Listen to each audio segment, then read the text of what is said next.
Born down there on the old panhandle, Texas is where he grew to fame. There ain't a horse that he can't handle, that's how he got his name. Bronco, Bronco, tearing across the Texas plain. Bronco, Bronco, Bronco Lane.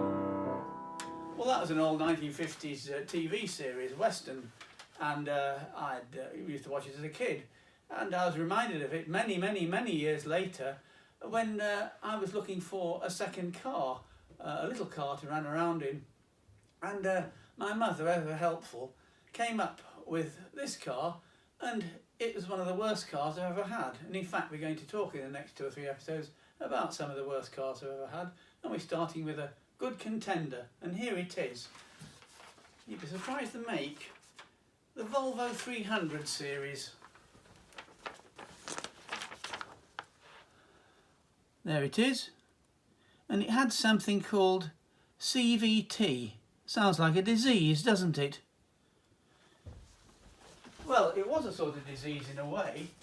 It was something called continuous variable transmission, and it was a rubber belt that went in and out, flexible, and it meant you didn't have any gear, so you went zzz. Sounds wonderful, doesn't it?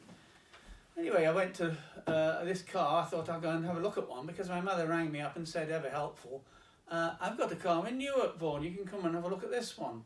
It looks ever so nice, no rust or anything. Anyway, I drove over there and had a look at it, and she said, I said, well, I don't know about it, I'll think about it. She says, no, you don't have to think about it. I've paid for it. You can pay me back half when you can. I thought, oh God, that's called being volunteered. So anyway, I ended up with this Volvo 300, and I drove it a little bit, and after a few weeks I noticed it was, when I drove it to work one day, and it went, I thought it'll cure itself, you know, it'll be all right. You know, you always want to look back. But anyway, when it did it the second time, when I drove to my office in Wolverhampton, I took it to a Volvo garage dealer there, and I said, you know, what's going on here?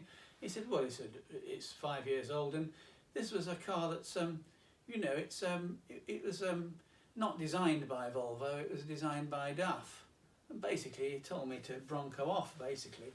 But what had happened was that DAF was a Dutch company, and you could add a T on to the end of DAF if we want to when you hear this.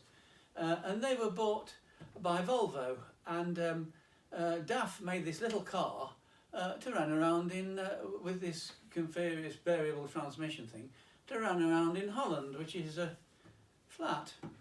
Anyway, some bright spark at Volvo thought, I know, this continuous, that sounds a good idea. First of all, let's call it something sexy. Let's call it, how about a Variomatic? We'll call it that. And the other thing is, we'll build a new body for it. We'll put it into a car we've designed. The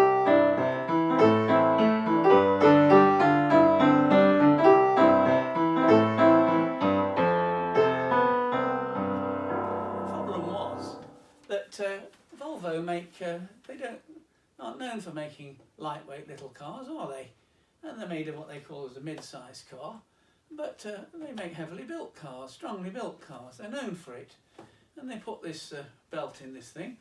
The problem is that, you know, people weren't just driving it around Holland anymore. They were driving it around, well, some Scandinavian mountains.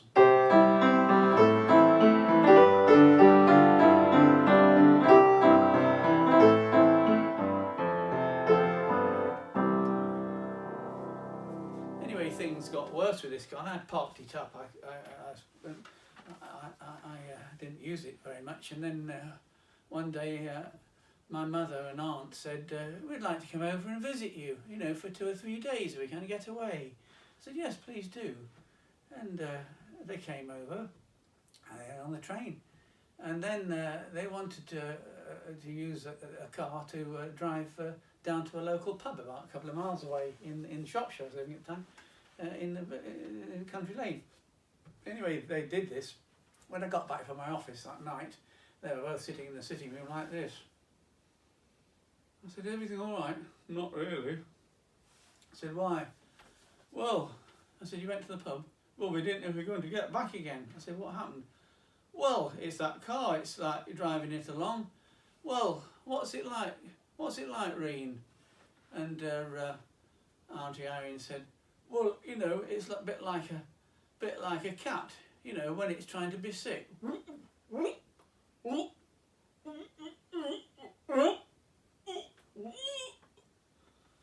Oh, I said, and then my mother said, it's not funny, you know. It was like being on an horse. It was like being bucking Bronco, Terry plus the Texas plain, Bronco Lane. Anyway, I left the car there for some time, and then a couple of months passed, and then I heard from Polly via her sister that her sister and mother wanted to go on holiday, but they hadn't got a car because her sister's car, old car, had broken down and gone to the knacker's yard, and could they borrow the little Volvo? And I warned her about it. I warned Polly's sister about it. She said, oh, I know, I've driven far worse cars than that. I'm a specialist in old cars, crappy old cars, but, you know, we'll be fine.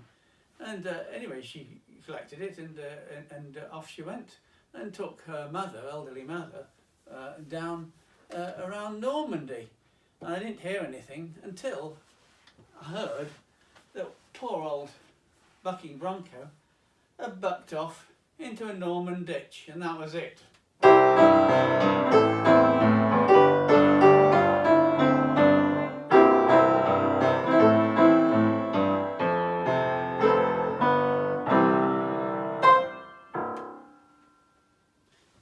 It's funny, isn't it, this CVT, Variomatic, whatever you want to call it, this moving belt thing, what a horrible idea, a rubber band. But Toyota took up the idea, they bought the technology and developed it, and they put it into a car called the Toyota Prius and into their top of the range Lexus cars. And those cars with that CVT technology today are the most reliable cars in the world.